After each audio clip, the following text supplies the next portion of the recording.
Então tá. Vamos abrir, meus irmãos, a palavra de Deus em Romanos,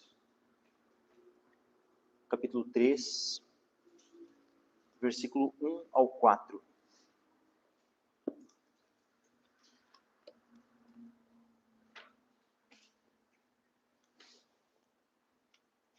Romanos, capítulo 3, versículo 1 ao 4, diz assim a palavra do Senhor.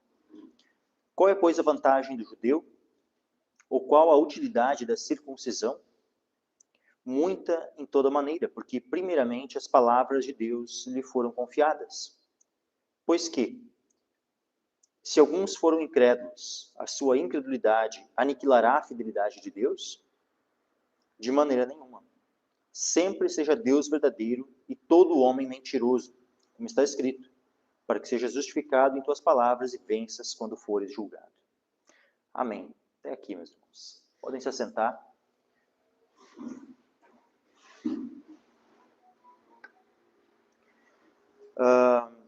Hoje, então, dando continuidade, né, ao tema sobre seitas e heresias, né, e a gente está abordando agora o catolicismo romano, né, que também, né, estaremos chamando de papismo, né, por causa, né, que segue o Papa, né, estão submissos, né, ao Papa, ou também romanismo, né, porque é a igreja de Roma, né, a igreja que tem um vínculo específico, né, com a cidade de Roma, né, por isso que, né, é chamada Igreja Católica Apostólica Romana, né. Então esse romana é bem específico, por isso, né, muitas vezes a gente pode se referir a eles como romanistas, né, eles estão vinculados a Roma. E o que a gente vai começar abordando, né, hoje é justamente sobre os fundamentos. Né, os fundamentos. Qual é o fundamento, né, da fé e da prática protestante? Né, ou seja, de todos aqueles que não são evangélicos, né, aqueles que não são católicos, né, mas que são igrejas, né, saudáveis. O nosso fundamento é a Escritura. Por isso, né, o sola Escritura, né, somente a Escritura. E o nosso único fundamento é a palavra de Deus. As Escrituras são o nosso único fundamento. Agora, no catolicismo romano, assim como acontece em várias outras seitas, o fundamento sobre o qual o catolicismo romano está fundado não é somente a Escritura. Pelo contrário, o catolicismo rejeita esse conceito de sola Escritura. Eles não aceitam esse conceito. Para eles, isso não é, tipo assim, eles não fingem, que nem alguns outros, né, bater na tecla do sola Escritura. Poderia até ter algumas seitas, né, aí que poderiam fazer de conta, né, que tem uma fé somente baseada na Escritura e tal, quando não é verdade. Né? Se formos pegar, por exemplo, se um Mormon disser que a fé deles é só a Escritura, não sei se eles afirmam isso, né, mas se eles disserem isso, eles estão mentindo, porque eles têm vários outros livros que contradizem a Escritura e que é a fonte doutrinária deles. Os adventistas, mesma coisa, eles têm todos os escritos de Ellen White, que eles consideram inspirados pelo Espírito Santo de maneira semelhante às Escrituras. Então, eles não, a fé adventista não é só a Escritura, não é somente na Escritura, mas é a Escritura mais os escritos de Ellen White. No caso dos Mormons, é a Escritura mais o livro de Mormon, o livro chamado Pérola de Grande Valor, que a gente tinha comentado até no grupo caseiro, o livro Doutrina e Convênios, e assim por diante, ou vários outras seitas, né, que existem, a fé deles não é somente na Escritura. Inclusive, né, se for pegar, por exemplo, o judaísmo, né, por mais que o judaísmo, né, ele não aceita o Novo Testamento, mas a fé judaica, né, a fé no sentido, né, dessa religião judaica, do judaísmo, ela não é baseada, mesmo que somente na Escritura do Antigo Testamento. Eles não são só a Escritura, eles rejeitam também o só a Escritura. a religião judaica, né, o judaísmo. Por quê? Porque eles têm como fonte doutrinária a escritura mais a tradição oral, de maneira muito semelhante como acontece daí no catolicismo. E aí eles também têm, então, vários livros, né, como, por exemplo, o Talmud, a Mishnah e dentre outros, né, livros judaicos, né, com várias fábulas judaicas, várias interpretações, né, e distorções. Né, até porque muito do que surgiu, do que tem escrito, né, Talmud e tudo mais, muito disso foi escrito depois da vinda do Senhor Jesus. E uma vez que foram redigidos depois, então muito do que consta, por exemplo, no Talmud, é uma resposta dos judeus rejeitando a Cristo. Então muito do que tem no Talmud judaico é em relação a rejeitar a Cristo. E de maneira semelhante, né, o catolicismo ele tem muitas coisas parecidas com o judaísmo. Porque assim como no judaísmo existe uma tradição oral, no catolicismo também existe, né, essa fonte doutrinária, que para eles, né, é uma fonte doutrinária, uma fonte de autoridade, né, para definir doutrina, e que para eles não é somente a escritura, mas é também a tradição oral. Só que não é somente tradição oral e escritura, as fontes doutrinárias do catolicismo. Eles têm a escritura, tradição oral e o magistério da igreja. O que é o magistério da igreja? É todos os escritos dos chamados pais da igreja, né, os concílios, né, as decisões, né, que a igreja católica tomou nos seus vários concílios ao longo da história, aquilo que o Papa define, né, como doutrina, e que eles chamam assim ex cátedra, né, é uma expressão, né, ou seja, quando o Papa fala ex cátedra, eles dizem que aquilo que ele fala é infalível e é de caráter doutrinário para a igreja. No caso, para a igreja a gente sabe que não, né, para a seita, no caso, católica. Então eles têm essas decisões, né, essas falas, né, do Papa, né, que eles consideram infalíveis. A gente vai abordar mais adiante, né, essa questão do papado, dessa doutrina, né, ou heresia, né, da infalibilidade papal. A gente vai tratar um outro dia, né, a gente não vai abordar hoje, só estou tocando nesses assuntos.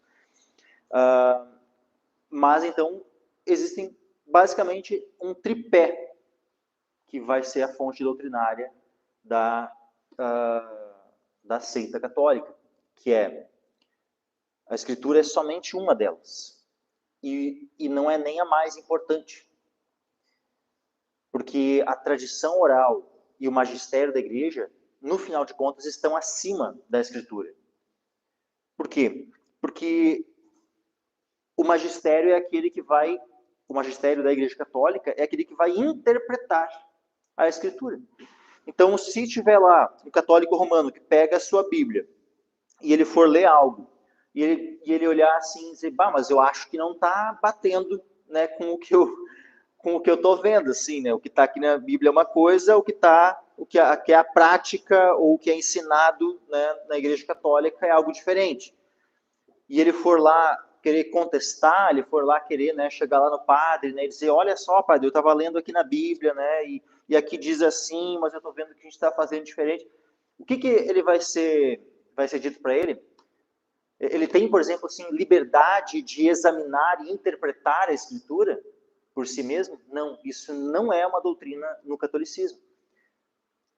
O católico, né, aquele que segue, né, ou podemos dizer assim, o papista, né, aquele que segue o Papa, aquele que está nessa religião, nessa seita, né, do catolicismo romano, ele não tem a liberdade de interpretar a Bíblia né, sozinho. Ele tem que se submeter ao magistério da igreja. Então, se o magistério da igreja disse que aquela porção da escritura que ele está entendendo que está em contradição com a prática e a doutrina da igreja católica, se há um choque ali, mas o magistério disse, não, isso aí tem que ser interpretado dessa forma aqui. E aí, né, eles fazem o magistério da igreja faz um malabarismo, né, para desdizer aquilo que a escritura disse.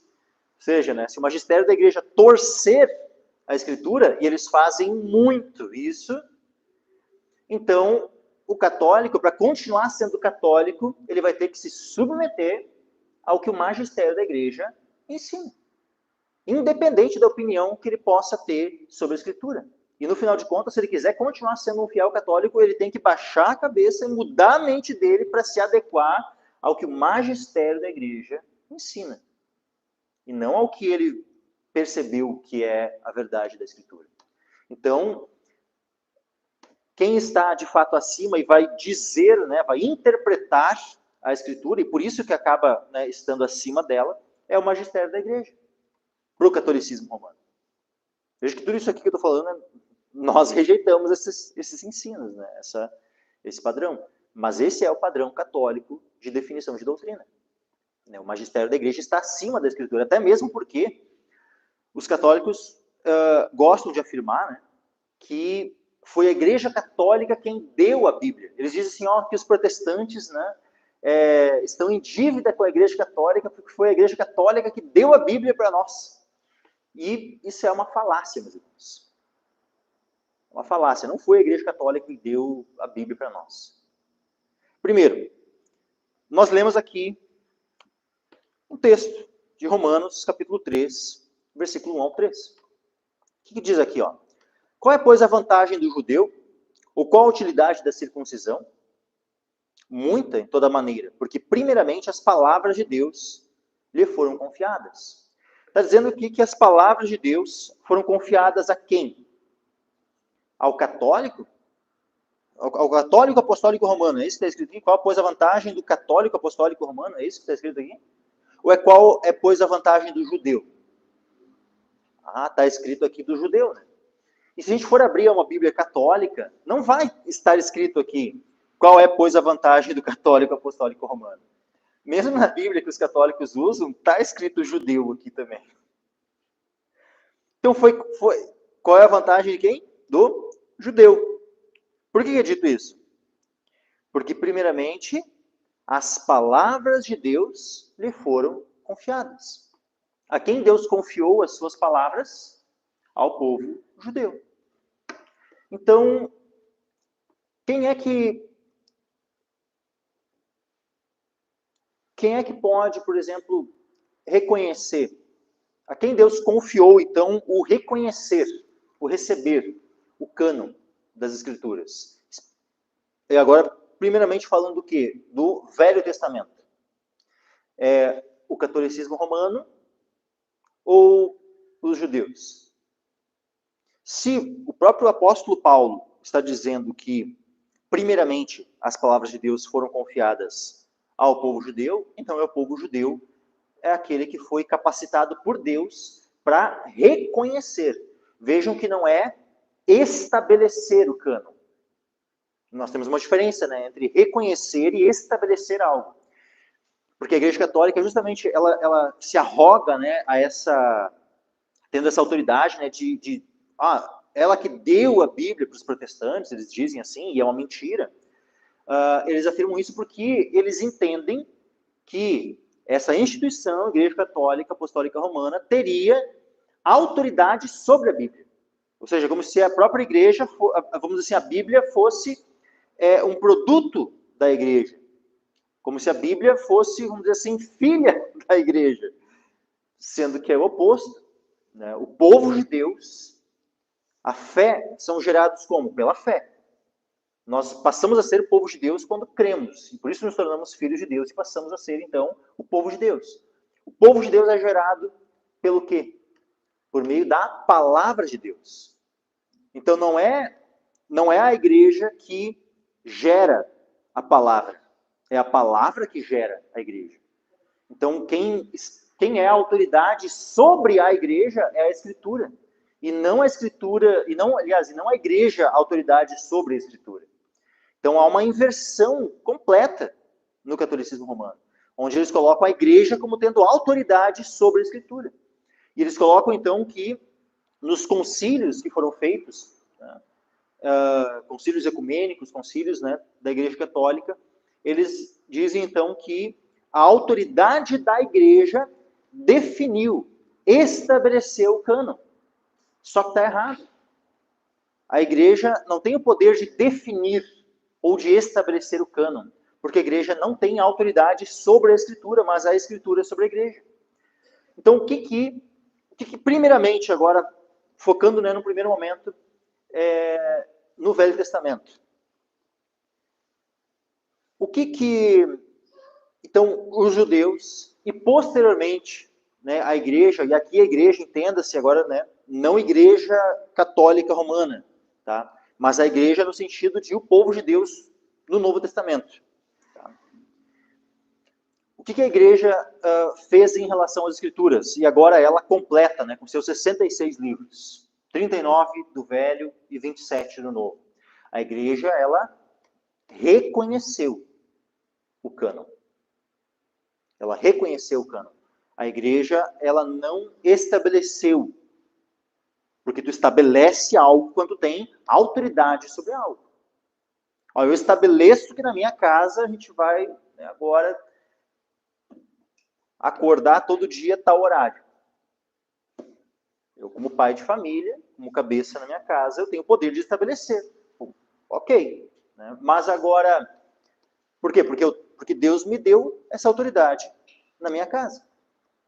Agora, a igreja tem esse poder sobre a Escritura de estabelecer, né, o que é a Escritura? Não, a igreja não tem esse poder. Deus não conferiu esse poder à igreja. Se eu olhar lá para fora, lá, né, eu vejo aquele carro que eu vim dirigindo, estacionei ali. Eu tenho o poder de estabelecer qual carro é aquele? Eu tenho o poder de estabelecer, ó, aquele carro lá é uma Ferrari. Eu estabeleço que é uma Ferrari. Eu tenho esse poder de estabelecer que aquele carro é uma Ferrari? Não tenho poder de estabelecer coisa nenhuma. Mas agora, eu posso olhar para lá e reconhecer que aquele carro é um Astra? Isso, essa capacidade eu tenho. De reconhecer. Então, veja como é diferente, né? Estabelecer do que reconhecer. Reconhecer, tu reconhece algo por aquilo que ele já é. Ou seja, a Escritura já era a Escritura. Não precisava de um carimbo de autenticação da igreja para que se tornasse a Escritura, para que se tornasse a palavra de Deus. A palavra de Deus, ela é porque ela é. Ela é em si mesma a palavra de Deus. No momento que, vamos lá, como é que se deu a inspiração? Como é que surge a Escritura? 2 Pedro, capítulo 1, versículo 20 e 21.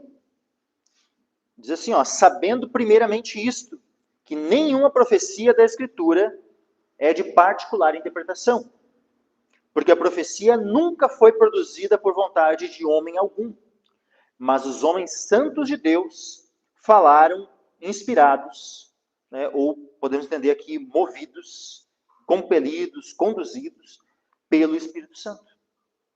Então, a profecia, ela surgiu pela vontade de algum homem?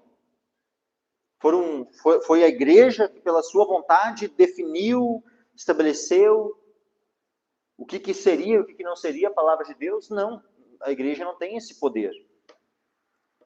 A profecia, como é que ela surge? Como é que as profecias da Escritura, e toda a Escritura ela é profética, ela foi dada por revelação.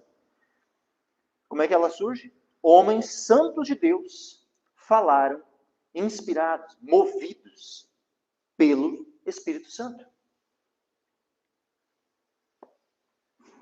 Como nós vemos aqui também em 2 Timóteo, capítulo 3. 2 Timóteo, capítulo 3, e versículos 16 e 17. Toda a Escritura é divinamente inspirada. Então a Escritura, ela somente é Escritura porque ela foi inspirada por Deus. E toda a Escritura, como diz aqui, toda a Escritura é divinamente inspirada. E proveitosa para ensinar, para repreender, para corrigir, para instruir em justiça, para que o homem de Deus seja perfeito e perfeitamente instruído para toda a boa obra. Então, a igreja tem a capacidade de conferir, né, que determinado texto, né, passe a ser escritura. Então, a igreja não tem o poder de autenticar algo, né, para que aquilo passe a ser escritura. A escritura já é em si mesma. No momento que Deus inspirou a sua palavra e moveu um profeta ou um apóstolo a escrevê-la, imediatamente, por ser aquele texto inspirado, aquele texto é a palavra de Deus. Independente se os homens reconhecerem ou não, se os homens, né, afinal, quantos que, quando foi lida, né, primeiramente a palavra de Deus, rejeitaram? Olha quando Jeremias, né, recebe a palavra de Deus, manda Baruque escrever tudo aquilo que Deus estava dizendo para ele. Aí ele diz para Baruque ir lá no templo, ler a palavra de Deus aos ouvidos do povo. Os príncipes ouviram, né, o que Baruque leu e pegam aquele livro, aquele pergaminho, aquele rolo, né, que Baruque tinha escrito, que era a palavra de Deus ali, era uma porção da escritura, levam aquele texto lá para o rei Jeoiaquim. Quando leem aos ouvidos do rei Jeoiaquim reconhece aquilo como palavra de Deus? Ele não, ele pega e bota fogo ainda. Aí Deus pega e diz, agora tu vai escrever tudo aquilo que eu já tinha te dito, palavra, não omitas uma só palavra, ainda Deus fala, né? E mais ainda outras coisas que eu vou te falar. Então, tipo assim, né, o homem, por mais que o rei ali ímpio não reconheceu. Aí a gente já vê uma coisa. Quem é que não reconhece que é a palavra de Deus? O ímpio não reconhece. Mas o povo de Deus, aqueles que têm o Espírito Santo de Deus, esses reconhecem quando o texto é a palavra de Deus e quando não é. Então, tanto é que, naquele contexto ali em que o rei ímpio, Jeoiaquim, queimou a escritura, porque não reconheceu aquilo como palavra de Deus, mas aqueles príncipes que haviam, né, levado aquela escritura até a presença do rei, eles estavam ali rogando ao rei, né, para que não queimasse. Por que eles estavam ali rogando? Porque eles tinham temor. Porque eles reconheceram que aquilo que Baruque leu e que foi ditado pelo profeta Jeremias era a palavra de Deus. Então a palavra de Deus, ela imediatamente, ela é reconhecida pelo povo de Deus como sendo a palavra de Deus. Então a escritura, ela é inerente a ela mesma, a autoridade. Ela não precisa que a igreja autentique. A igreja, o que a igreja faz, o que o povo de Deus faz, apenas reconhece a escritura. Então, no momento que as igrejas recebiam, né, as cartas de Paulo, eles automaticamente reconheciam que as cartas do apóstolo Paulo eram palavras de Deus. Quando os evangelhos foram sendo escritos, né, Mateus, Marcos, Lucas, João, o que as igrejas foram recebendo esses evangelhos, esses relatos, né, reconheceram que era a palavra de Deus. Então nós vemos, por exemplo, deixa eu citar aqui, para ver como essa questão, né, do cânon, se não foi estabelecido lá pela Igreja Católica 300, 400 anos depois, ou na verdade, né, se nós fôssemos depender. Olha que interessante, né? Sabe que no final de contas, o cânon definitivo, porque a Bíblia Católica, os irmãos sabem que ela não tem 66 livros como a nossa. A Bíblia Católica tem 73 livros. Tem 7 livros a mais. 7 livros a mais, além de acréscimos a Esther e a Daniel. Então tem livros que têm acréscimos, como Esther e Daniel, e tem livros que tem livros a mais. Né? Quais são esses livros a mais? O livro de Baruque, o livro de Tobias, o livro de Judite, o livro de Sabedoria de Salomão, o livro de Eclesiástico, e primeiro e segundo Macabeus. Esses Eclesiástico. Vejam, Eclesiastes é um livro inspirado por Deus. Eclesiastes foi escrito por Salomão. Mas agora, Eclesiástico, esse não. Esse é um livro que consta apenas na Bíblia católica, né? E, portanto, não é inspirado. Esses 7 livros a mais, eles não estão no Novo Testamento. Eles são livros do Antigo Testamento. São livros do Antigo Testamento. Sendo livros do Antigo Testamento, era da competência de quem definir? O cânon na época de Jesus já estava fechado? O cânon na época de Jesus já estava fechado. Por que foi escrito após Jesus? O Novo Testamento. Os apóstolos escreveram apenas, eles não escreveram nada relacionado ao Velho Testamento. Por mais que eles citaram o Velho Testamento, mas eles escrevem o Novo Testamento. Os 27 livros do Novo Testamento. Mas o Velho Testamento foi escrito quando? O último livro a ser escrito, não se tem muito certeza assim qual seja. Se é Zacarias, se é Malaquias, né, ou se é, por exemplo, Esdras e Neemias, ou até mesmo Esther. Né? Há uma certa... porque há uma proximidade da datação desses livros. Né? Zacarias, Malaquias, Esther e Neemias. Neemias foi escrito depois de Esdras, né? Mas, então, esses 4 livros, eles estão ali, sabe, né, qual deles que seria o último, né, a ter sido escrito. Pode ser que seja o próprio Malaquias, o último a ter sido escrito, pode ser, mas todos eles eram contemporâneos. Né? Então, Ageu, Zacarias, Malaquias, Esdras e Neemias, eles foram contemporâneos. Né? E aí, então, assim, desde aquela época, quando se findou o cânon do Antigo Testamento, não se escreveu mais nenhum livro inspirado depois de Malaquias. Como é que nós podemos saber isso?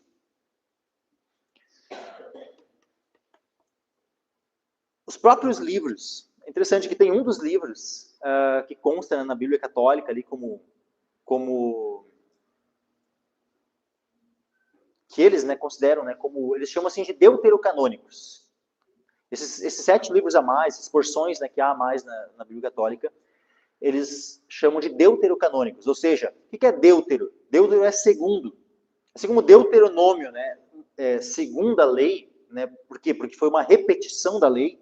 Tanto é que nós temos, por exemplo, assim, uma repetição dos 10 mandamentos em Deuteronômio, né? Uma repetição dos 10 mandamentos. Nós temos, né, vários... e Moisés está ali relembrando, né, o povo, está ali discursando e relembrando, né, o povo, já, né, um pouquinho antes de entrar na terra, tudo, né, aquilo que aconteceu, e relembrando a lei, dando vários aspectos, né, da lei que muito daquilo que tem em Deuteronômio já tinha sido falado, né, em Êxodo, Levítico, Números, né, mas ali há uma repetição e também, né, outros aspectos, né, são acrescentados, né, no livro de Deuteronômio. Por isso, né, esse nome, assim, né, segunda lei. Né. Então, deuterocanônico seria um segundo cânon. Um segundo cânon, ou seja, se a gente for olhar, na verdade, há um reconhecimento por parte da Igreja Católica, né, da mentira, porque se eles consideram como um segundo cano, quer dizer que, é um cano que veio depois, é um cano que foi estabelecido depois. Com que autoridade? Se, como a gente leu ali em Romanos, primeiramente as palavras de Deus foram confiadas a quem? Aos judeus. Então, quem é o povo que reconheceu o que era o cânon do Velho Testamento? Os judeus, e não a Igreja Católica Romana. Qual é se a gente for olhar assim, a Bíblia dos judeus até hoje, são apenas esses 39 livros de Gênesis a Malaquias. Né, que a Torá é o Pentateuco, tá? É os 5 primeiros livros da Bíblia, a lei de Moisés. Aí depois tem o Nevim e Ketuvim, né? Que é, no caso, os profetas e os escritos. Então é uma divisão tríplice, uma tríplice divisão.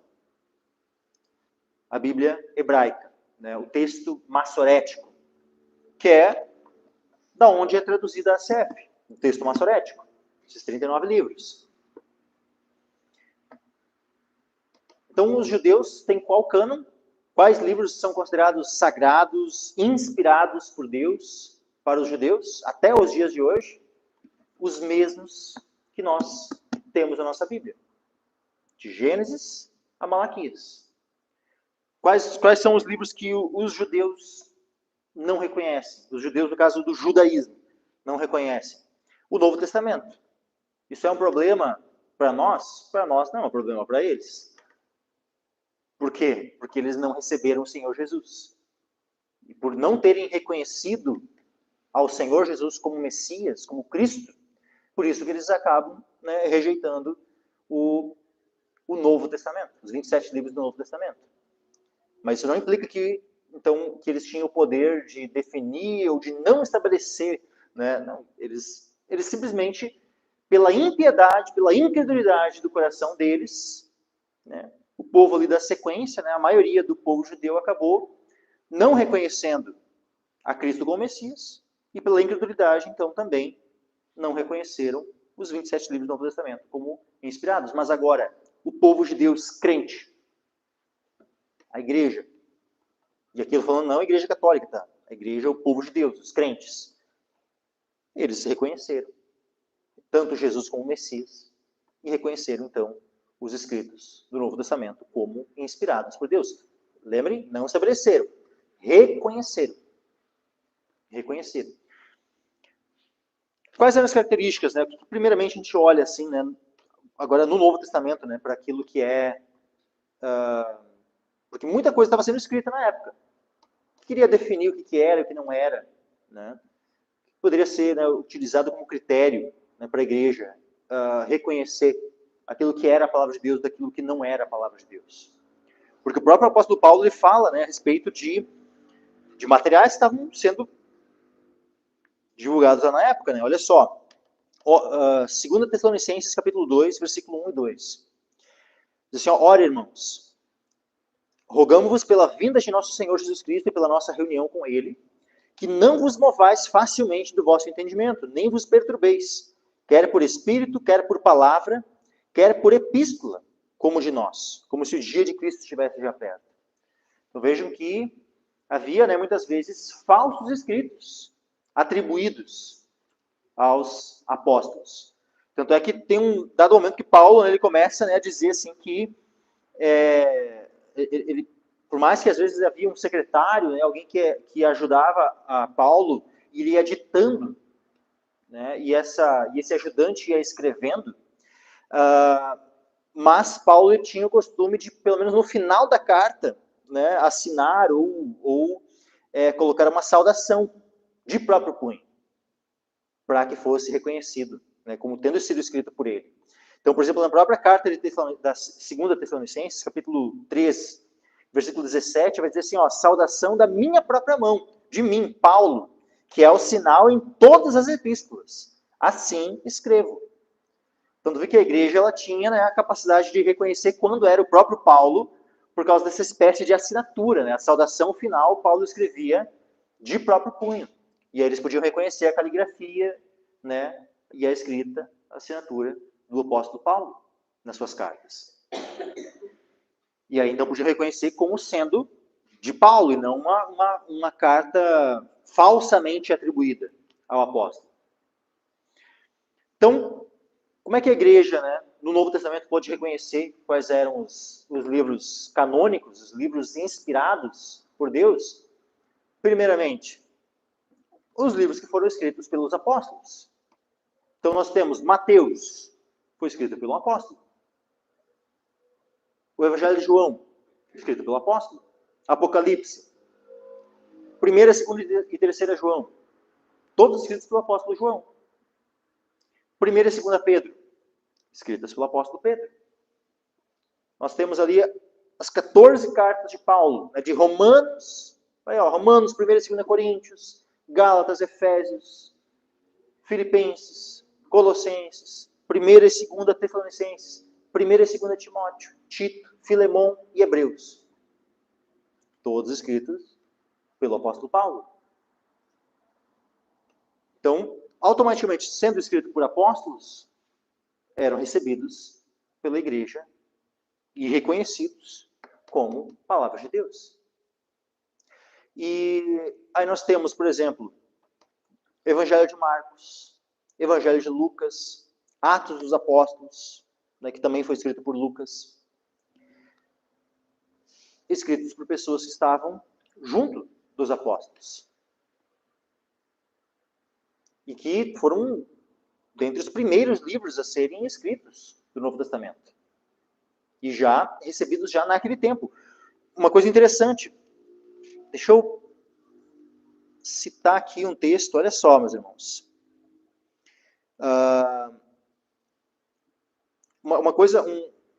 Um outro aspecto, né, que é o seguinte, os próprios apóstolos, eles já reconheciam, naquele tempo, os escritos uns dos outros como inspirados por Deus. Por exemplo, em 2 Pedro, capítulo 3, 2 Pedro, capítulo 3,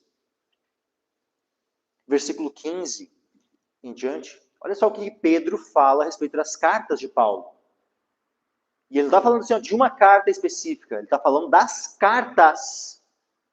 Que como nós vimos aqui, nós temos 14 cartas no Novo Testamento.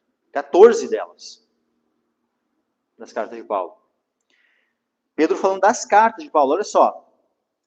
2 Pedro, capítulo 3, versículo 15 em diante. E tende por salvação a longanimidade de nosso Senhor, como também o nosso amado irmão Paulo vos escreveu, segundo a sabedoria que lhe foi dada.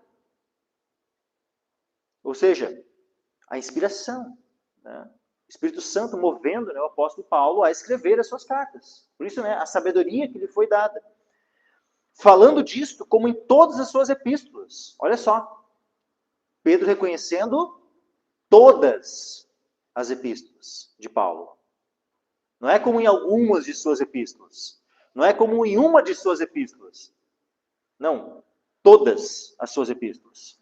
Entre as quais há pontos difíceis de entender, que os indoutos inconstantes torcem, e igualmente as outras escrituras, para sua própria perdição.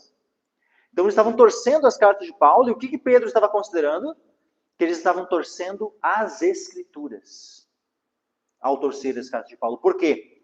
Porque ele estava dizendo, ele diz aqui, que eles torciam as cartas de Paulo, né? Aí havia pontos difíceis de entender, que os indoutos inconstantes torcem, e igualmente as outras escrituras. Se Pedro estivesse falando assim, e igualmente as escrituras, se Pedro falasse assim, igualmente as escrituras, ou seja, eles torcem as cartas de Paulo, e a mesma coisa eles fazem com as escrituras. Aí é sinal que Pedro não reconhecia que as cartas de Paulo eram escritura.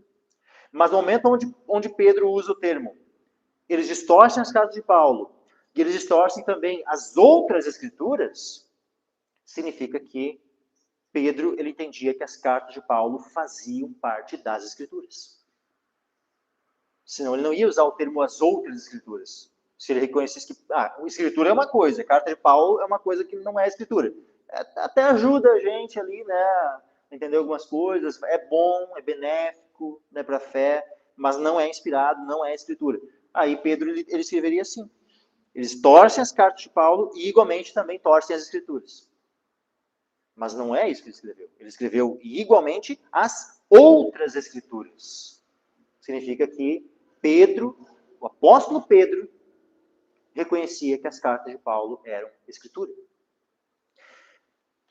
Aí, o apóstolo Paulo, olha só uma citação que ele faz. Aqui em 1 Timóteo, capítulo 5,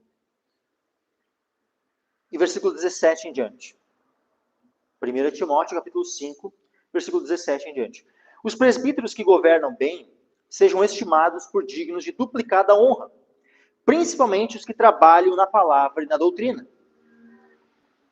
Porque diz a Escritura, olha só, porque diz a Escritura, não ligarás a boca ao boi que debulha. Onde é que está escrito na Escritura isso? Em Deuteronômio, capítulo 25, e versículo 4. Então, vamos abrir lá, Deuteronômio, capítulo 25, versículo 4. Ó. Não atarás a boca ao boi quando trilhar. Ou, né, quando debulha, quando trilhar. Não atarás a boca ao boi quando trilhar. Então, Deuteronômio 25, versículo 4, é a palavra que Paulo estava citando, a escritura, o trecho da escritura que Paulo estava citando. Só que ele citou somente esse trecho da escritura? Não. Ele citou um outro trecho da escritura. Olha só, porque diz a escritura, não ligarás a boca ao boi que debulha, e digno é o obreiro do seu salário. Opa, Paulo disse que consta na escritura, não só escrito, não ligarás a boca ao boi que debulha, mas também está na escritura, digno é o obreiro do seu salário. Então, Paulo reconhecia que essa frase, digno é o obreiro do seu salário, era a escritura. Essa frase, digno é o obreiro do seu salário, está em qual livro do Velho Testamento? Alguém sabe aí? Qual livro do Velho Testamento que está escrito, digno é o obreiro do seu salário?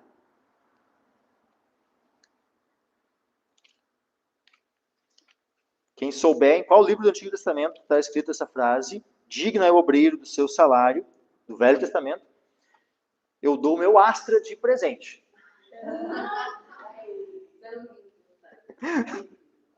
Sabe por quê, meus irmãos? Porque não consta no Velho Testamento essa frase. Não consta no Velho Testamento. Essa frase, meus irmãos, ela já faz parte de um livro do Novo Testamento. E se ela faz parte do livro do Novo Testamento, significa que Paulo reconhecia esse livro que ele estava citando como Escritura. Qual livro é esse?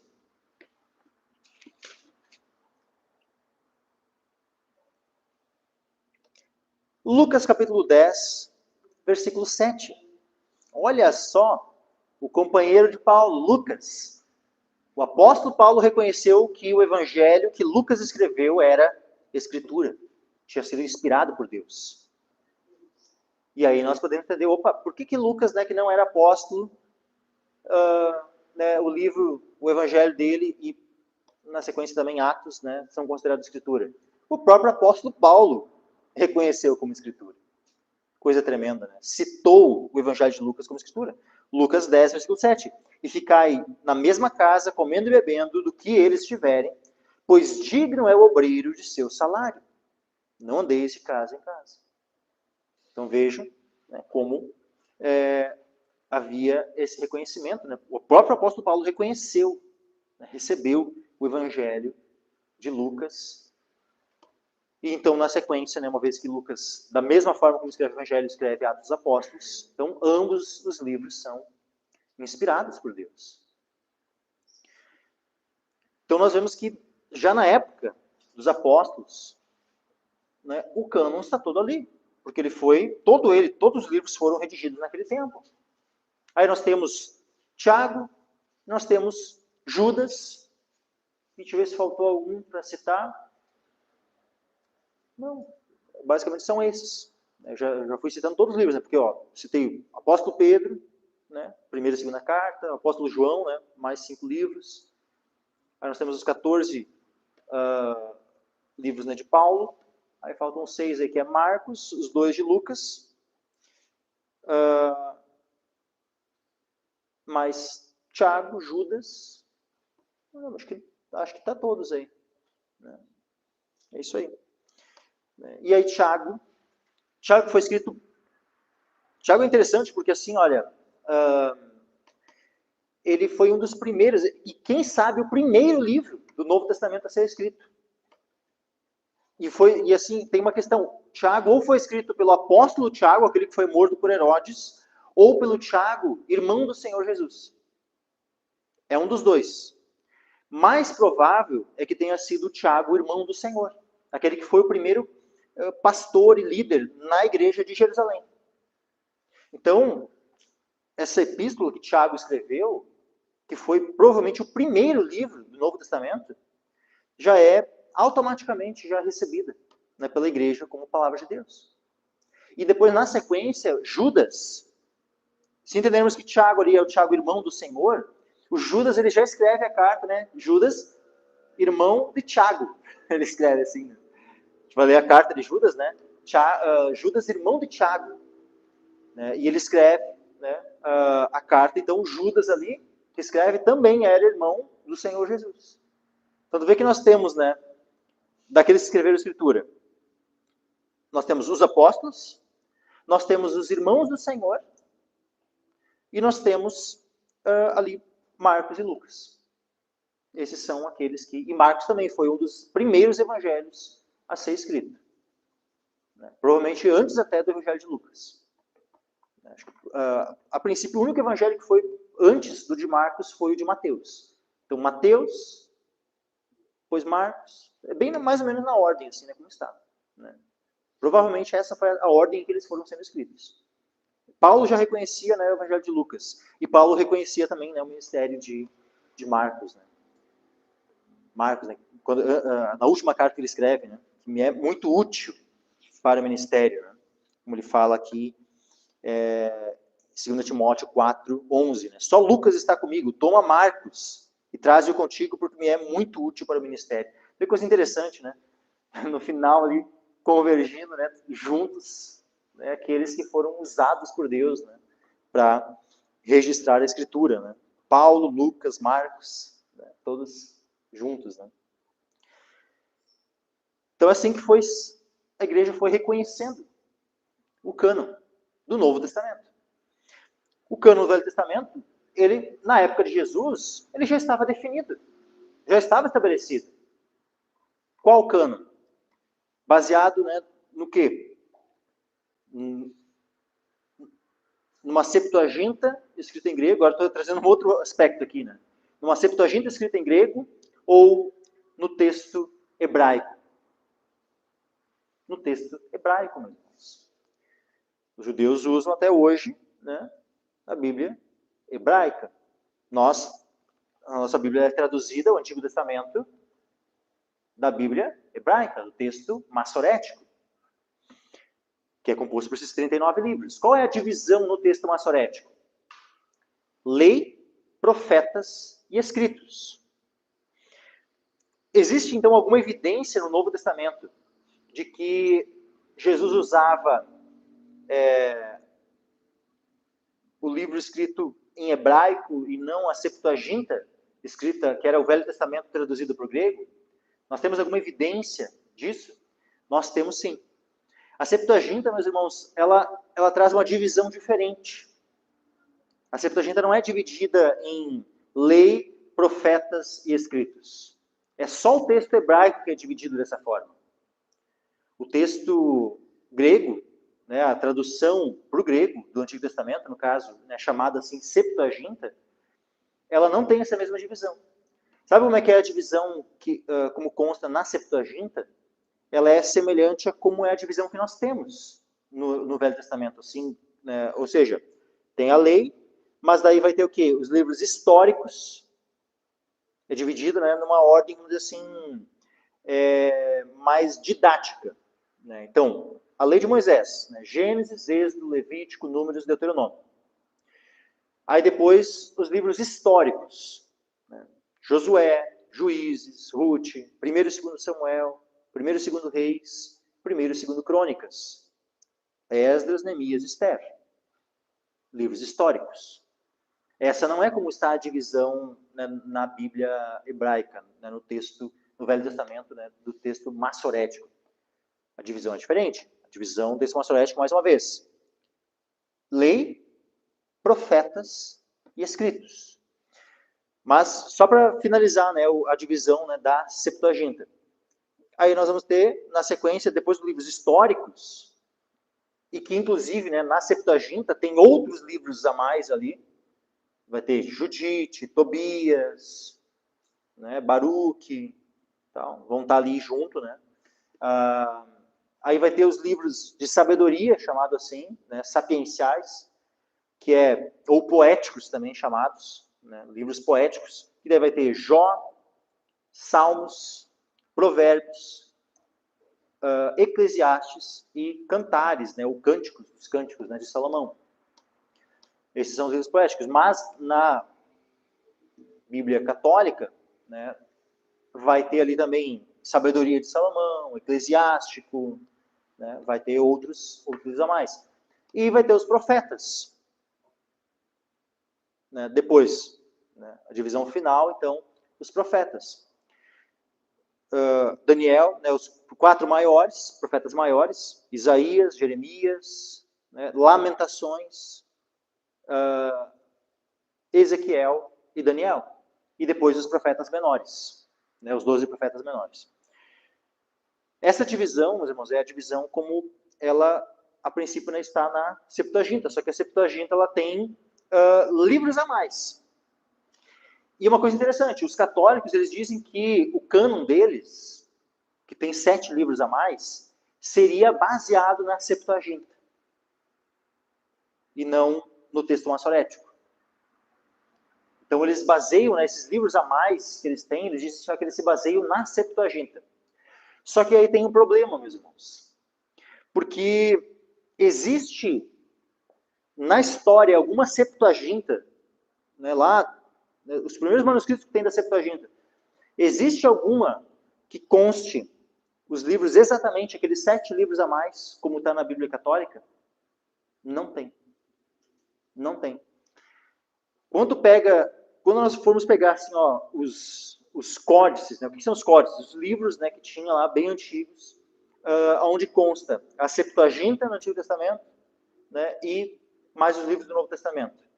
Os códices mais antigos, onde consta a Septuaginta, são os códices Vaticano, Códice Sinaítico e o Códice Alexandrino.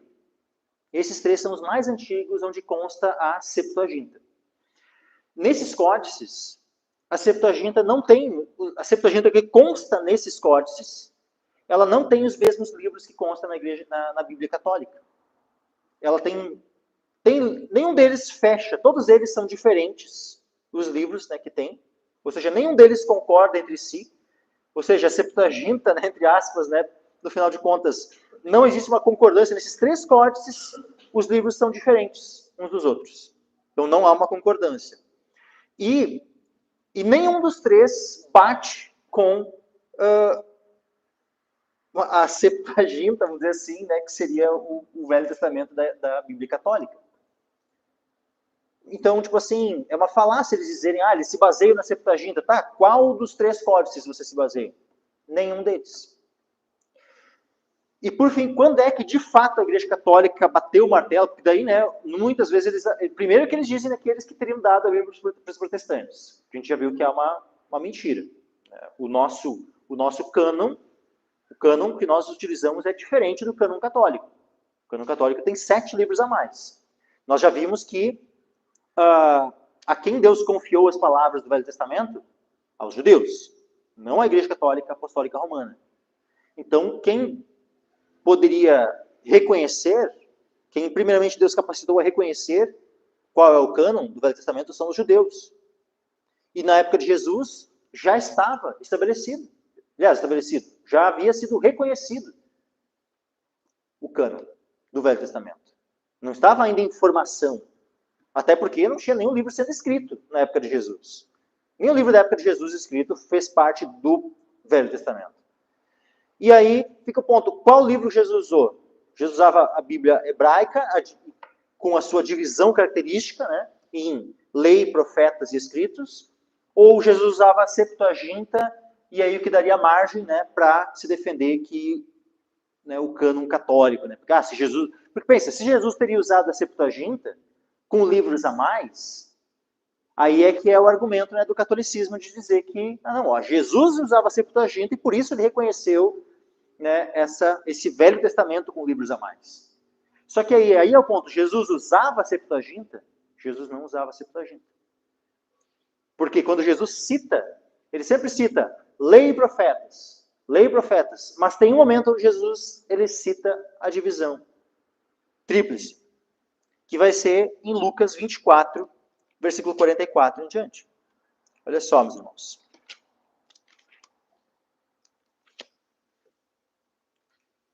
Lucas 24,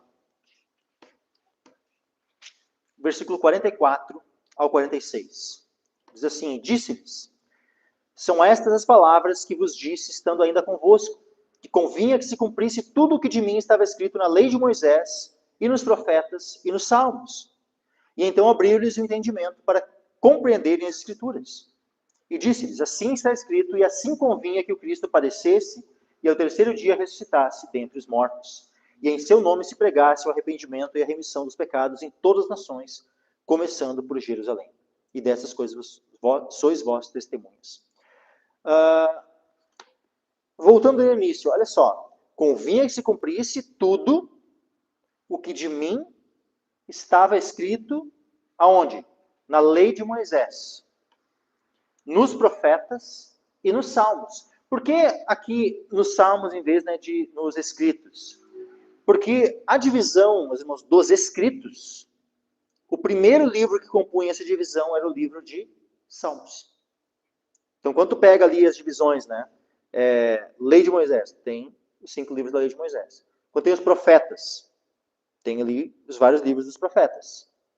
Mas quando tu pega na parte dos escritos, o primeiro desses livros é qual? Salmos. Salmos é o primeiro dos escritos. Então, por isso que Jesus fala dessa forma. Lei de Moisés, profetas e salmos. Porque é o primeiro dos escritos. Ou seja, Jesus está citando a forma característica de divisão da Bíblia hebraica, não da Septuaginta. Outro ponto.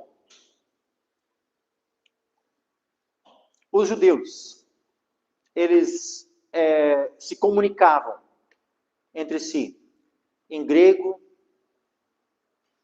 em hebraico, aramaico. Qual era a língua de comunicação dos judeus entre si? Era o aramaico, não era o grego. Muitos deles sabiam falar o grego? Sim. Mas não significa que a língua comum de comunicação entre os judeus fosse o aramaico. Aliás, perdão, fosse o grego. Muitos deles sabiam o grego, porque o grego era tipo assim, algo semelhante ao que é o inglês hoje. E uma vez que a Judéia, a Galileia e tal, era uma região de muito trânsito, né, de pessoas e tal, então, tipo assim, havia muita gente de vários locais, então era mais importante até para eles, né, saberem uma língua comum, né, de comunicação, na época, que era o grego. Então, era importante eles terem esse conhecimento. Mas a língua que eles falavam entre eles, comumente, no dia a dia, era o aramaico. Mas, e o hebraico? Porque a maior parte da escritura do Velho Testamento estava escrito em hebraico. Eles sabiam hebraico? Sim, sabiam hebraico. Vamos ver aqui um texto para a gente verificar essa questão. Quando Paulo ele é preso lá em Jerusalém, olha só. Atos capítulo 21.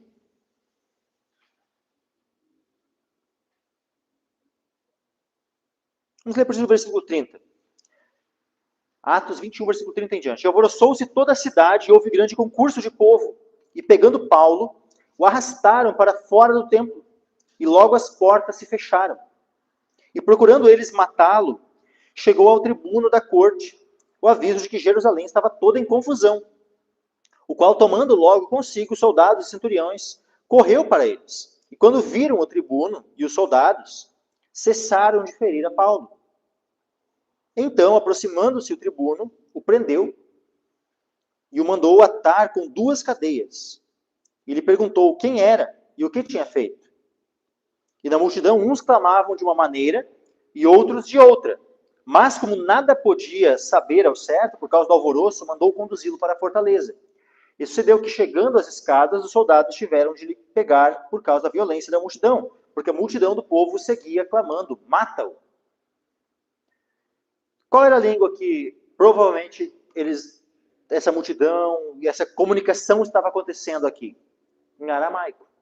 Não em grego, não em hebraico, mas em aramaico, que era a língua mais comumente falada ali na região da Judéia. O aramaico. Jesus conta lá na cruz, né? Eli, Eli, lama sabachthani.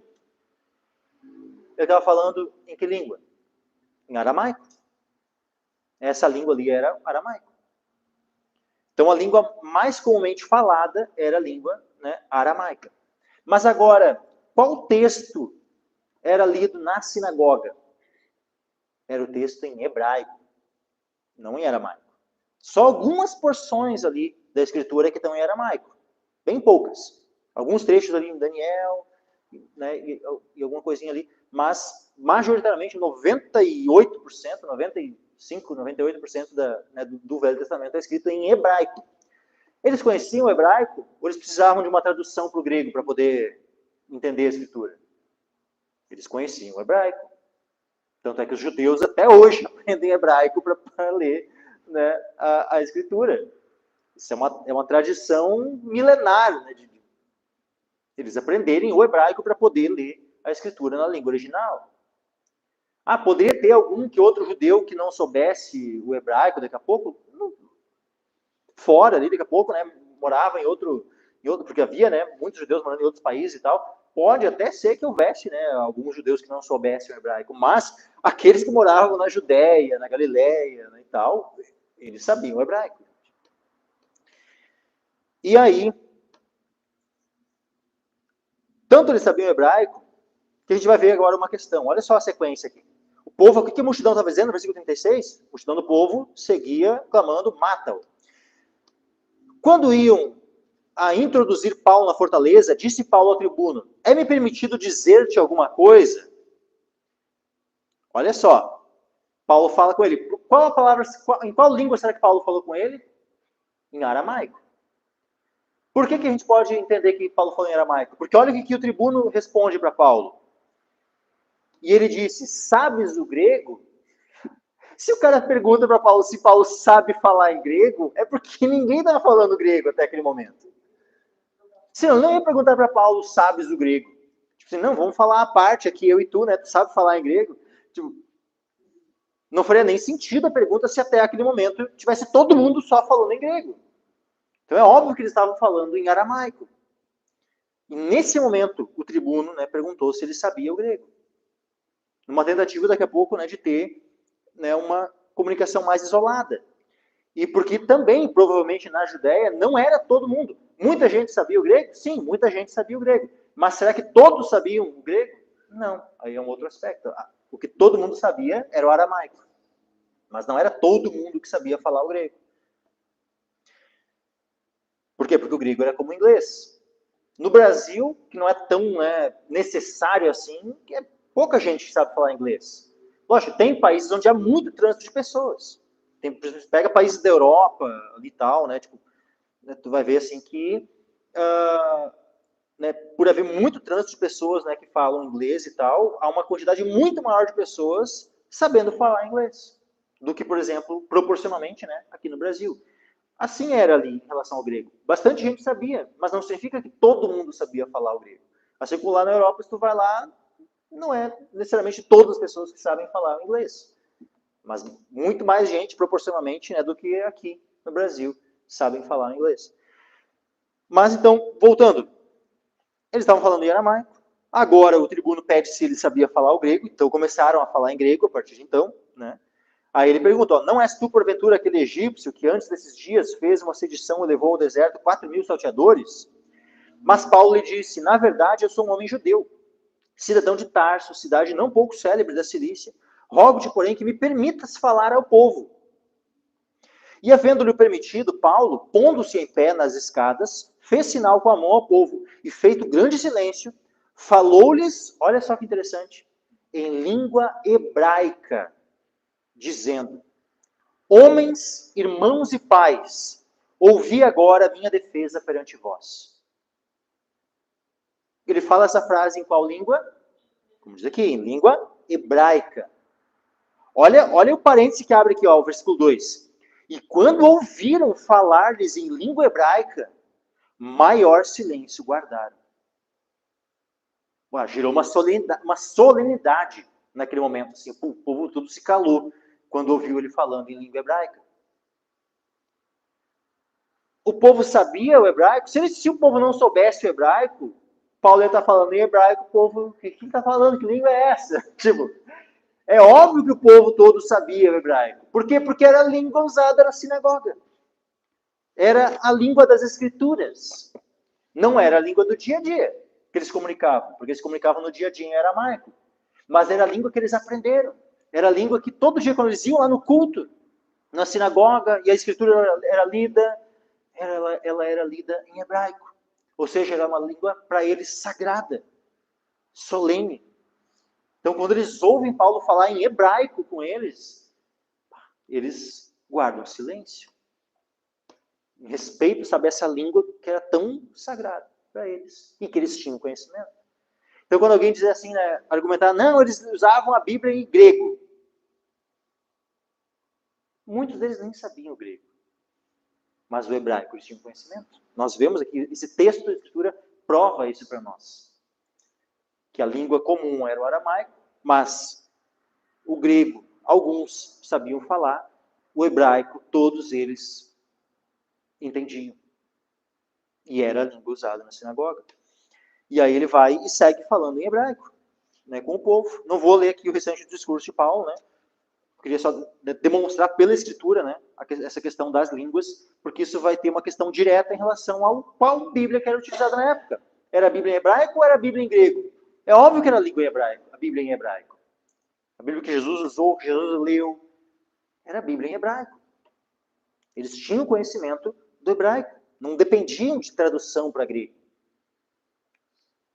A tradução que havia, né, a Septuaginta ou outras traduções, porque não era só, né, até na verdade essa questão da Septuaginta é uma questão que nem existe uma certeza de se de fato havia uma Septuaginta na época de Jesus. Porque existe só uma lenda, né, de que existia uma tradução para o grego, feita por 70, por que Septuaginta, né? Por causa de 70. Né? E que na verdade seria 72, né? 72 anciãos, né, e tal, traduziram, né, e tal. E toda uma lenda lá que é uma mentira. Né? E então havia já traduções para o grego naquela época? Sim, havia traduções, né, do Velho Testamento, e nem se sabe ainda se havia na época de Jesus tradução de todo o Velho Testamento para o grego. Mas o que era usado nas sinagogas, especialmente nas sinagogas na Judéia, na Galiléia, era a Bíblia em hebraico. E essa era a Bíblia que Jesus leu, e nós já vimos aqui, né, pela própria citação que Jesus faz da divisão da Bíblia hebraica. Então, o cânon que Jesus autenticou, Jesus sim é aquele que pode autenticar, né, pelo uso que ele fez, pelas citações que ele fez, porque Jesus não cita nenhum livro. Aliás, no Novo Testamento inteiro não é citado esses livros a mais que constam na Septuaginta. Esse já é um outro aspecto, né? Os apóstolos, eles, olha quantas vezes nós vemos, né, Jesus citando e os apóstolos citando o Velho Testamento. E eles citam, assim, ó, os mais diversos livros do Velho Testamento. Eles citam como escritura, né, ou de qualquer forma, esses livros que tem a mais, livro de Tobias, Judite, né, Eclesiástico, Baruque, eles citam esses livros? Não citam esses livros, eles não são citados no Novo Testamento. Então isso já é outro, né, outro ponto, né, que mostra, né, que eles não faziam uso da Septuaginta e não consideravam esses livros como canônicos. Mas, por fim, né, para nós nos encaminharmos, né, para o final, uma outra prova, né, de que Jesus usava e considerava como canônico, como palavra de Deus, somente a Bíblia hebraica, não a Septuaginta, com seus livros acrescentados, é inclusive a forma como Jesus cita os mártires. Em Mateus 23, Mateus capítulo 23,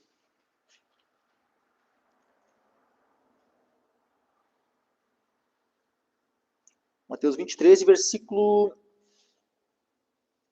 29 em diante. Mateus capítulo 23, versículo 29 em diante.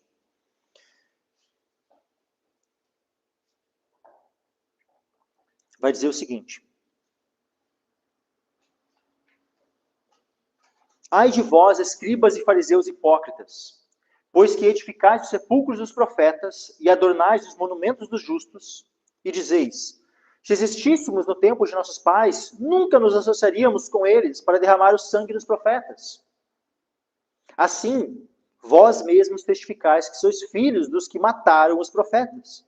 Enchei vós, pois, a medida de vossos pais, serpentes, raça de víboras. Como escapareis da condenação do inferno? Portanto, eis que eu vos envio profetas, sábios e escribas. A uns deles matareis e crucificareis, e a outros deles açoitareis nas vossas sinagogas, e os perseguireis de cidade em cidade, para que sobre vós caia todo o sangue justo que foi derramado sobre a terra, desde o sangue de Abel, o justo, até o sangue de Zacarias, filho de Baraquias, que matastes entre o santuário e o altar. Por que isso aqui nos ajuda a entender sobre o cânon? Por que essa frase de Jesus, né, essa citação dos mártires, Abel, o justo, desde o sangue de Abel, o justo, até o sangue de Zacarias, filho de Baraquias? Por que isso aqui vai nos ajudar a entender qual era o cânon que Jesus autenticou? E que é o cânon hebraico e não o cânon da Septuaginta. Porque na Septuaginta, meus irmãos, vai constar ali, por exemplo, o livro de 1º e 2º Macabeus, onde vão ter mártires ali, nesses livros de Macabeus. Só que, qual é o último mártir? Qual é o primeiro mártir da Bíblia? Abel. Abel é o primeiro mártir da Bíblia. Está lá em Gênesis. Qual é o último mártir da Bíblia? Zacarias. Aqui há uma questão. Se o Zacarias aqui é o profeta Zacarias, ou se é aquele Zacarias cuja morte é descrita lá em 2 Crônicas. O filho do sacerdote Joiada, que foi morto por Joás. Tá. Existe uma questão aí.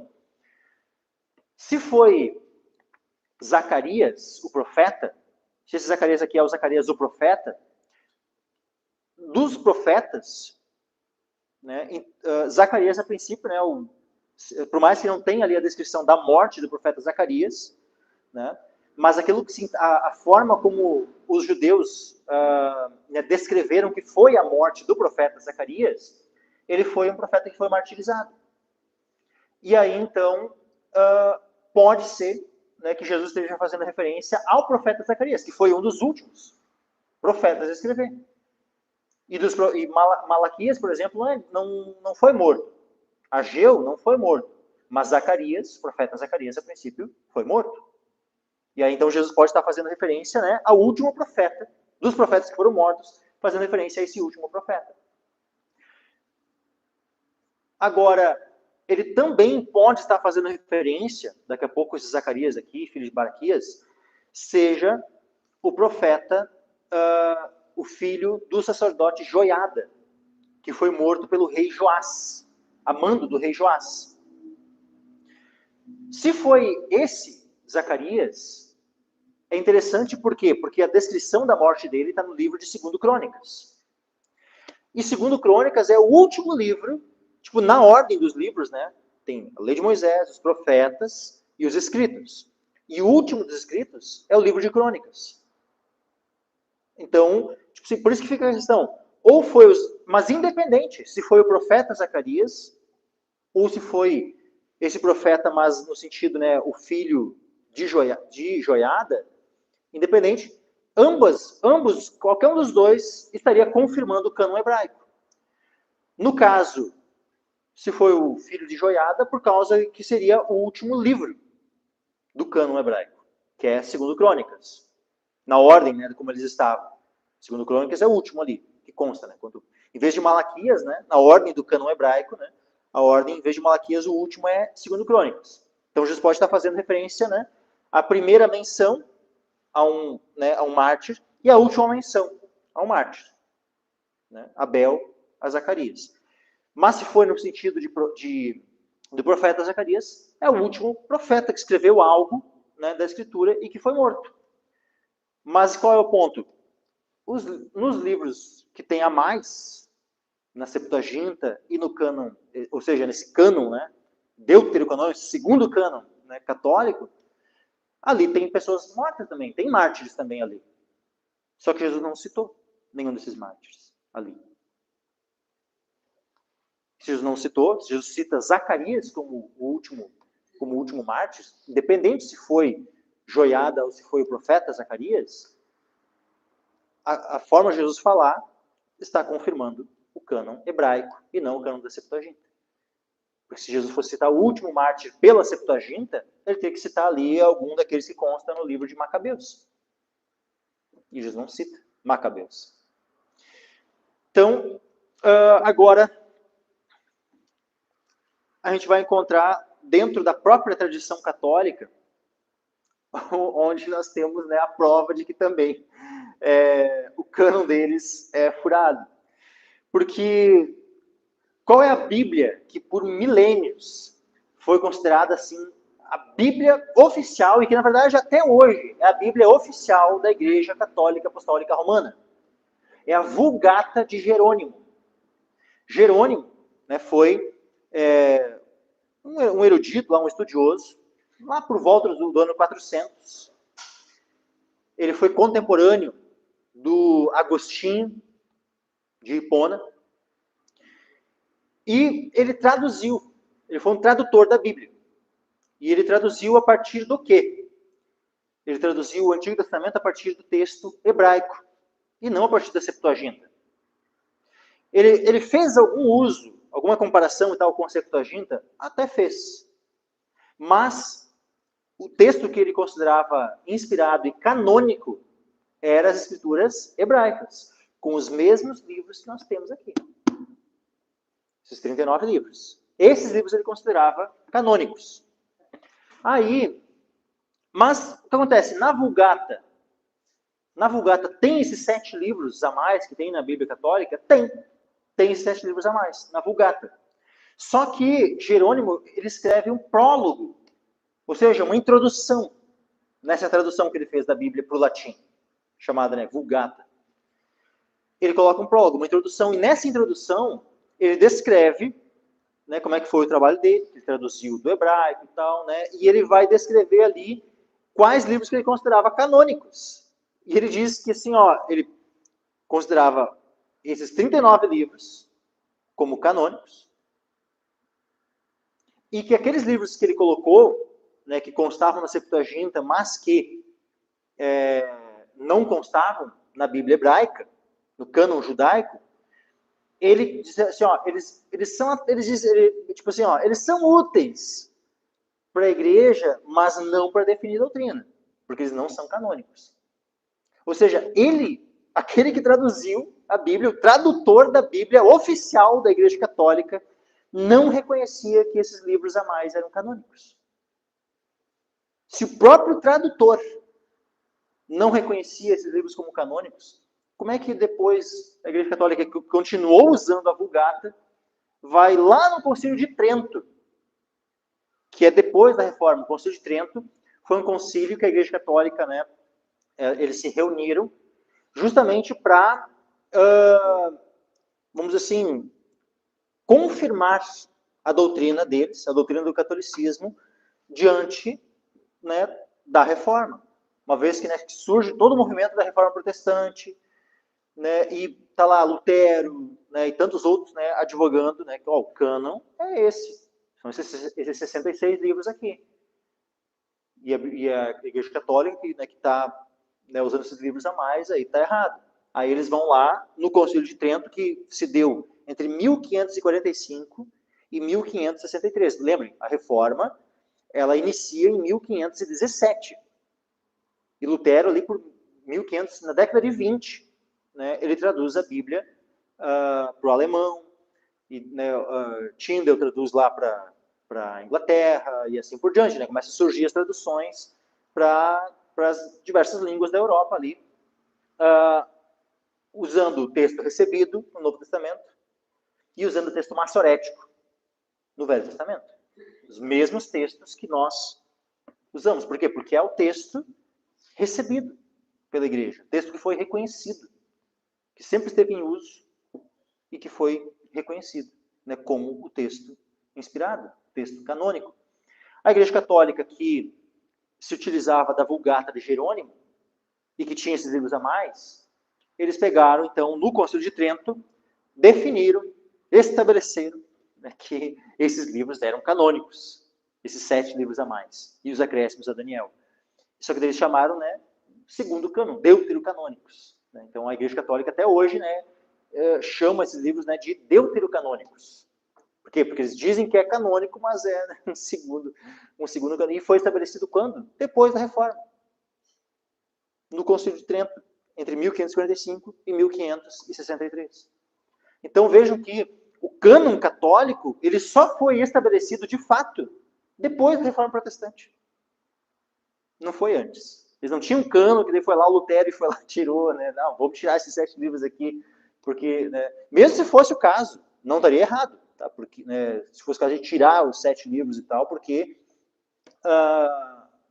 né, porque não era o cânon de fato usado por Jesus, autenticado por Jesus, né, e reconhecido pelos judeus. Mas não era o caso porque nem o próprio Jerônimo, tradutor da Vulgata, usada pelos católicos, né, por milênios, desde lá do ano 400 e pouco, lá quando ele traduz, até quando ele... Até hoje, né, afinal de contas, então mais de 1500 anos, a Igreja Católica usa a Vulgata de Jerônimo, e o Jerônimo não considerava esses livros que tem a mais como canônicos. Então, deixa eu ver se tem mais algum aspecto aqui.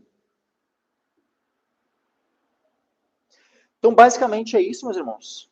Né, então, a fonte de autoridade, né, para a Igreja Católica, a gente já viu que é tradição, e tradição, a gente já viu, esses dias, né, estava pregando aqui sobre em Marcos, né, Marcos capítulo 7, ali, quando tem, né, Jesus refutando a tradição dos judeus. Né, e é interessante, né? A tradição oral dos judeus, Jesus rejeitou. Como diziam, né, diziam os antigos, diziam os anciãos, né? Jesus refutou essas tradições, essa tradição oral. E os católicos recebem a tradição oral dos judeus? Não. Que engraçado, né? Os católicos não recebem a tradição oral dos judeus, mas os católicos querem que a gente reconheça a tradição oral deles. Na verdade, eles têm maiores que os judeus. Sim, né? Então, assim, né, por que a tradição oral dos católicos estaria certa e a dos judeus não? Né? Por que só a dos católicos estaria certa e a dos judeus não? A questão é que as duas estão erradas. Porque aquilo que a doutrina lá é estabelecida pela Escritura. E o que nós temos aqui, ó? O que tem? Nós temos aqui a ordem, né, do apóstolo Paulo. Foi movido pelo Espírito Santo a escrever para nós, para o nosso ensino. Como a gente vê, né, Romanos, né, tudo que antes foi escrito, para o nosso ensino, foi escrito. 1 Coríntios, capítulo 4, versículo 6. E eu, irmãos, apliquei essas coisas por semelhança a mim e a Apolo, por amor de vós, para que em nós aprendais a não ir além do que está escrito, não vos ensoberbecendo a favor de um contra o outro. Olha só, Paulo queria que os irmãos aprendessem, os irmãos de Corinto aprendessem a não ir além do que está escrito. Ou seja, a doutrina ela é estabelecida pela Escritura. E nós não devemos ir além do que está escrito. Por isso é sola Escritura. O que nós vemos ali? Nós já lemos hoje aqui, né? 2 Timóteo, capítulo 3, versículo 16. Toda a Escritura é inspirada por Deus, é divinamente inspirada. E útil para o ensino, para a correção, né, para a instrução de justiça, tudo mais. Então, é a Escritura, meus irmãos. Jesus, quando está lá diante, né, de Satanás, sendo tentado por Satanás.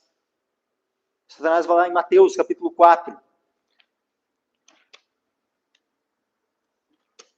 Mateus capítulo 4, olha só. E chegando-se a ele, o tentador disse: Se tu és o filho de Deus, manda que essas pedras se tornem pães. Ele, porém, respondendo, disse: Está escrito, nem só de pão viverá o homem, mas de toda palavra que sai da boca de Deus. Nem só de pão viverá o homem, mas do quê? De toda palavra que sai da boca de Deus, ou seja, a palavra. Está escrito, Jesus diz. E as 3 vezes que Jesus repele a tentação, ele repele com qual palavra? Está escrito. Está escrito. Então, aquilo que foi escrito é o que foi revelado por Deus, por nosso ensino, por nosso conhecimento. O que é que pertence a nós, então? É o que está revelado. E aquilo que está revelado é o que é preservado. Tudo aquilo que foi revelado por Deus é preservado. E é preservado como? Numa tradição oral? Não. Porque Jesus mesmo rejeitou a tradição oral. O que Jesus confirmou? O que está escrito. O que nós temos aqui em Deuteronômio 29, versículo 29. Deuteronômio 29, versículo 29. As coisas encobertas pertencem ao Senhor nosso Deus.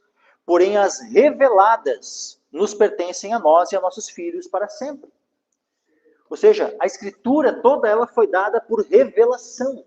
A Escritura é a palavra revelada de Deus a nós. Então, esta palavra nos pertence. Deus deu a sua palavra a nós. E ela nos pertence. Porém, as reveladas nos pertencem a nós e a nossos filhos para sempre. Ou seja, toda a descendência de Deus, todo o povo de Deus, de todas as eras, de todos os tempos, de todos os séculos.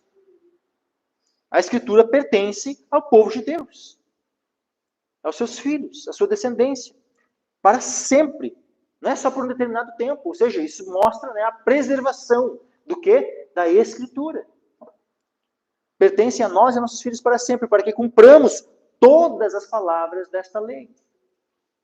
Então veja, né, como a palavra de Deus ela é preservada. Jesus diz, né, os céus e a terra passarão, mas as minhas palavras não passarão. E quais palavras de Cristo que não passaram? Quais são as palavras que Jesus estava fazendo referência? Aquelas que ficaram registradas na Escritura. Será que Jesus ele não falou nenhuma outra coisa? Tipo, ao longo, né, da sua vida? Tipo, nunca conversou com ninguém e tal. Então, será que era esse tipo de palavra que Jesus estava falando? Que não ia passar? Essas palavras não passarão? Tipo assim, é cada palavra que saiu da boca de Cristo desde que ele nasceu até que... Não é desse tipo de palavra que ele está falando. Mas é a palavra quando ele falava, né, comunicando a doutrina. Comunicando a palavra de Deus. As suas palavras não passarão. Tudo aquilo que foi registrado na Escritura das palavras de Cristo não passarão. E por isso que não passam, porque foram registradas na tradição oral do catolicismo. Eles têm lá né, as palavras de Cristo transmitidas oralmente e tal. Não tem.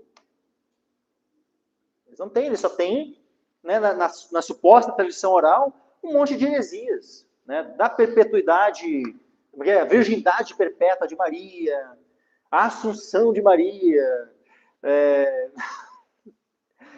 mais oração pelos mortos, sabe? É só heresia o que tem na tradição oral dos católicos. É só heresia.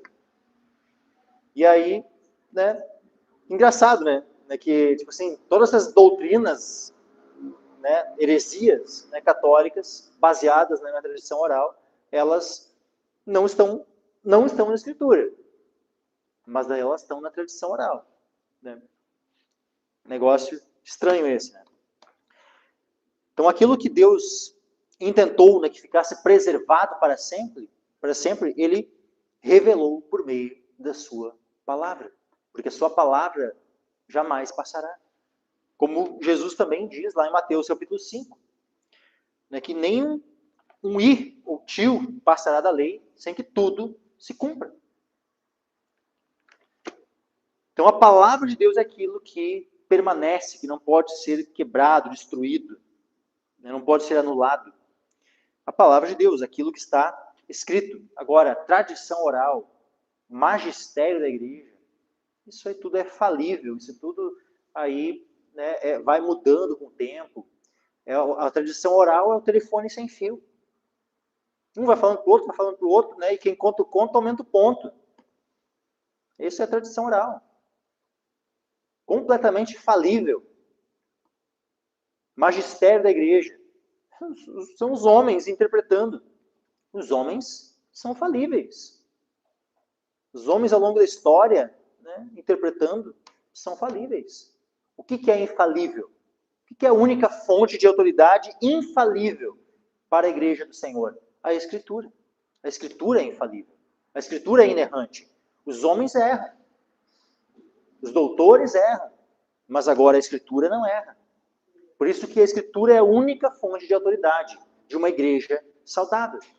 Agora as seitas vão rejeitar a Escritura como única fonte de autoridade. E uma vez que o catolicismo rejeita a Escritura como única fonte de autoridade e se coloca acima da Escritura por meio da tradição oral e do magistério da igreja, ou da seita, então eles são caracterizados como uma seita. Só isso. Só o fato da fonte de autoridade não ser somente a Escritura já é o suficiente para poder caracterizar o catolicismo romano como uma seita. A gente não precisa nem entrar em outros... Tipo assim, o que é que eles ensinam? Será que eles ensinam coisas erradas? Só isso já seria suficiente para caracterizar como seita. Mas a gente vai ter ainda um bom tempo aí pela frente para analisar as várias heresias que são ensinadas no catolicismo. Finalizo aqui por hoje, meus irmãos. Alguém tem alguma dúvida? Uma pergunta? Fazer? Só para esclarecer assim na minha mente, no caso, então, a Septuaginta é o Antigo Testamento dos católicos, que eles traduziram do hebraico para o grego. Isso. E que tem os acréscimos. Isso, exatamente. Exatamente. E é um problema bem grave, né, a questão né, da Septuaginta ali, especialmente, né, porque lembra que eu citei os códices aonde estão, né? Então, tipo assim, é o códice sinaítico, vaticano e o alexandrino. São os três principais códices que dão base ao texto crítico. Por isso que as Bíblias católicas, elas são baseadas no texto crítico e não no texto recebido. Porque eles se baseiam nesses códices. Então, tu vê que as Bíblias, olha essas igrejas que têm usado Bíblias do texto crítico, né, que não têm adotado, né, uma ACF, uma LTT, uma King James Fiel. Eles estão aceitando, né, para o Novo Testamento, o texto crítico, que é baseado nesses códices. Só que o que acontece? Códice Vaticano, Códice Sinaítico, eles não têm livros diferentes somente no Velho Testamento. No caso, né, por terem a Septuaginta com livros a mais e tal. Eles não têm livros diferentes somente no Velho Testamento, eles têm livros diferentes no Novo Testamento. Porque, por exemplo, tem cartas, tem livros, né, no Novo Testamento desses códices que não são esses 27 aqui. E tem livros faltando desses códices também. Então, tem livros que nós temos aqui que não estão nesses códices, e tem livros que estão nesses códices no Novo Testamento que não estão aqui. Por exemplo, Pastor de Hermas. Não é um livro do Antigo Testamento. É um livro que, nesses códices, que são ruins, eles estão junto com os livros do Novo Testamento. O códice é esse formato de livro. Né? Então, a gente pode dizer que isso aqui é um códice. Né? Então, se essa Bíblia ela fosse, digamos assim, daqui a 1000 anos, né, passasse 1000 anos, né, e tal, e fosse encontrada essa livro, foi encontrado um códice, né, que é um em formato de livro, diferente, né, dos pergaminhos, né, que normalmente eram em rolos, né, aqueles livros em formato de rolo, né, é diferente então de um livro em formato de códice. Então, né? São 3 livros antigos, um Isso. alexandrino, um vaticano e outro sinaítico. Isso, exatamente. E nesses 3 consta a Septuaginta. com livros diferentes daqueles que estão na Bíblia Católica, né? Tem livros apócrifos a mais. Esses livros aqui tem esses 7 livros a mais da Bíblia Católica. Então, eles são apócrifos. Nesses códices tem livros a mais ainda, né? Diferentes, além dos que estão na Bíblia Católica, além dos 7. Tem outros a mais, que é engraçado. Então, a Igreja Católica ela diz que se baseia neles para definir os 7. Então, mas por que e os outros que tem a mais ainda que eles não colocaram, por que não está lá? Né? Mas, inclusive, no Novo Testamento, esses códices ali tem livros a mais né, junto com os livros do Novo Testamento. O pastor de Hermas, se eu não me engano, também a Epístola de Barnabé, e não lembro se tem mais algum outro, né, no Novo Testamento. Não, acho que não. Acho que o livro de Enoque não. Mas então, assim, então, né, tu vê que se esses manuscritos seriam bons para definir o texto do Novo Testamento, como esses críticos textuais fazem, né, e é o que está dando base para Bíblias como NTLH, NAA, NVI e várias outras dessas Bíblias modernas, né, o texto crítico, ele é principalmente baseado nesses manuscritos. O Vaticano, o Sinaítico e o Alexandrino. Se eles são aptos para definir o texto do Novo Testamento, são aptos também para definir o cânon. E aí o cânon estaria aberto ainda, porque tu tem ali Pastor de Hermas, tu tem Epístola de Barnabé, tu tem livros do Antigo Testamento, né, a mais ali, mais até do que os que tem, né, acrescentado na Bíblia Católica. Então, tipo, você para ver como, né, esses códices, na verdade, são fajutos, né, não podem ser usados, nem para definir cânon e nem para definir o texto. Porque o texto e o cânon estão intimamente ligados. Não é só o livro que é canônico. O texto é canônico. Por quê? Porque o texto foi inspirado. Então, né, as palavras são palavras canônicas. E as palavras canônicas, o texto inspirado é o texto recebido no Novo Testamento e o texto maçorético no Antigo Testamento. É isso. Mais alguma questão? O texto crítico é só do Novo Testamento. Do Novo Testamento. E só para eu acho que um pouco mais fazer. Septuaginta, no caso, ela foi retirada dos códices ou ela foi retirada do maçorético? Não, a Septuaginta seria uma tradução do hebraico. Só que ela tem do Velho Testamento hebraico. Só que a Septuaginta ela não é só uma tradução da Bíblia hebraica. Ela acrescenta livros a mais. Esse que é o ponto. Que são esses livros a mais que tem nesses códices. Né? Então, tipo assim, é como se eu fosse pegar... É uma tradução também, só que com mais livros. A Septuaginta é uma tradução do hebraico para o grego. Tá? E aí, na Septuaginta, a gente vai ter... Não existe, na verdade, a Septuaginta. Na verdade, são as, né? Septuaginta, porque nenhuma bate com a outra, de fato, né? Porque sempre tem livros a mais. Não é só uma tradução do Antigo Testamento. Na verdade, né, é uma tradução do Antigo Testamento mais alguns livros acrescentados. Né? E é uma tradução, diga-se de passagem, ruim. Na maioria, né, dos casos, a tradução do Septuaginta não é uma tradução boa do Velho Testamento. Normalmente é uma tradução ruim. Aí depois da Septuaginta foi feita a tradução para o latim, né? Sim. Foi feita a do Jerônimo, isso? Jerônimo pegou da Septuaginta. Esse é o ponto. Ele pegou do texto hebraico para fazer a Vulgata, para traduzir para o latim, direto do hebraico. A Septuaginta, ele só, vamos dizer assim, lógico, ele pegou aqueles livros a mais que tem na Vulgata, né, que tem na Bíblia Católica, 7 livros a mais, ele daí sim se baseou na Septuaginta. Mas ele não considerava eles canônicos. Porque eles não têm em hebraico. Esses livros a mais não têm em hebraico. Eles foram escritos direto já em grego. Né? Então, a única coisa que tinha em hebraico era os mesmos livros do Velho Testamento.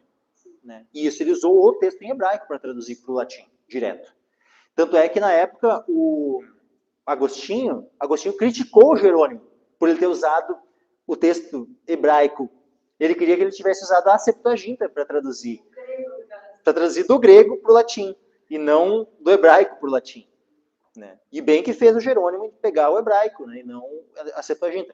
A Septuaginta, no máximo, ele usou ali, né, de fato, alguns versículos ele acabou usando a Septuaginta, mas de maneira geral ele usou o texto hebraico para traduzir para o latim. Né?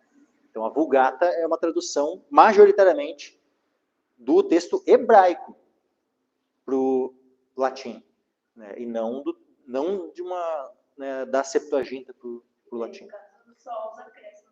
Só os acréscimos que são da Septuaginta. E que ele não considerava canônico. Hã? Porque o Papa ordenou. O Papa pediu para ele traduzir, né? Fazer uma nova tradução, né, para o latim. E aí o Papa disse, não, tem que ter. E aí ele obedeceu. Mas mesmo assim botou que não, né? Tudo bem, vão ler aí, né, na igreja e tal, mas saibam que não é canônico. Ele deixou registrado que não considerava canônico. Não era para ser considerado como palavra de Deus. E assim foi durante boa parte da Idade Média, muitos homens, né, justamente por se basearem na introdução que Jerônimo fez, não entendiam que era canônico esses livros a mais. Né, a Igreja Católica só define mesmo, bate o martelo como canônico, para eles, né, só no Concílio de Trento.